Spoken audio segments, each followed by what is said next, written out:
नमस्कार, रश्मीज किचनमध्ये तुम्हा सर्वांचे खूप खूप स्वागत। आज आपण रव्याचा झटपट कुरकुरीत पेपर डोसा बनवतोय। चला तर मग व्हिडिओला सुरुवात करूया। तर सगळ्यात आधी मिक्सरच्या भांड्यामध्ये 1 कप रवा घ्यायचा। रवा जाड किंवा बारीक कोणताही घ्या। आता 2 टेबलस्पून गव्हाचं पीठ घ्यायचं।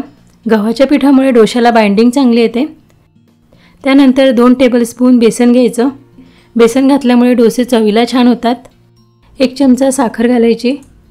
त्यानंतर यात 1 कप दही घ्यायचं। आपण हे पीठ फर्मेंट करणार नाही आहोत, त्यामुळे दही वापरलं आहे।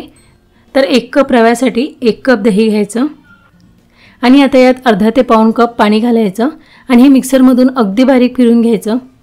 दही पातळ असेल तर पाणी थोडं कमी घाला, पण दही घट्ट असेल तर अर्धा कप पाणी घाला। 4 ते 5 मिनिटं हे मिक्सरला चांगलं फिरून घ्या। मी हे मिक्सरमधून अगदी बारीक करून घेतलं आहे। आता यावर झाकण ठेवायचं आणि 10 मिनिटं हे मुरू द्यायचं। रवा मुरायला थोडा वेळ लागतो। आता 15 मिनिटांनंतर पाहूया। रवा मुरल्यानंतर हे थोडं घट्ट झालं आहे, पण आपल्याला असंच पाहिजे, खूप पातळ नको। आता यात अर्धा चमचा मीठ घालायचं आणि पाव चमचा सोडा। आपण इन्स्टंट डोसे बनवतोय म्हणून यात मी थोडा सोडा घातला आहे।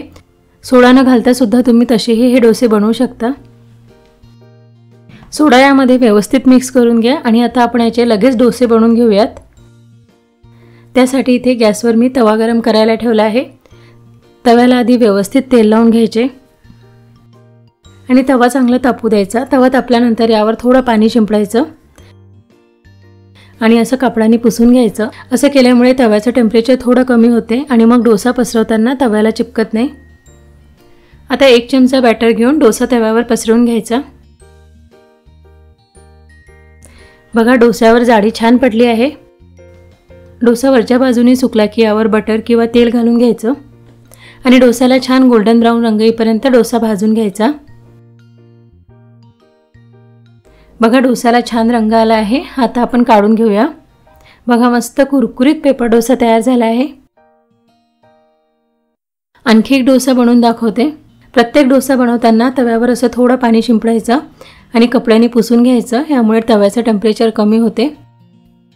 हे डोसे बनवायला खूप सोपे आहे। मिक्सरच्या भांड्यामध्येच आपण बॅटर तयार केलं आहे आणि झटपट 10-15 मिनिटात हे डोसे बनवले आहे। हे पेपर डोसे बघा, मस्त कुरकुरीत झाले आहे। खूप वेळपर्यंत हे असेच कुरकुरीत राहतात।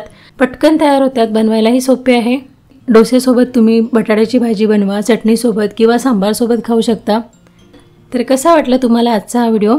आवडला असेल तर प्लीज लाईक करा, शेअर करा। त्याचसोबत आपल्या चॅनलला सुद्धा सबस्क्राईब करा।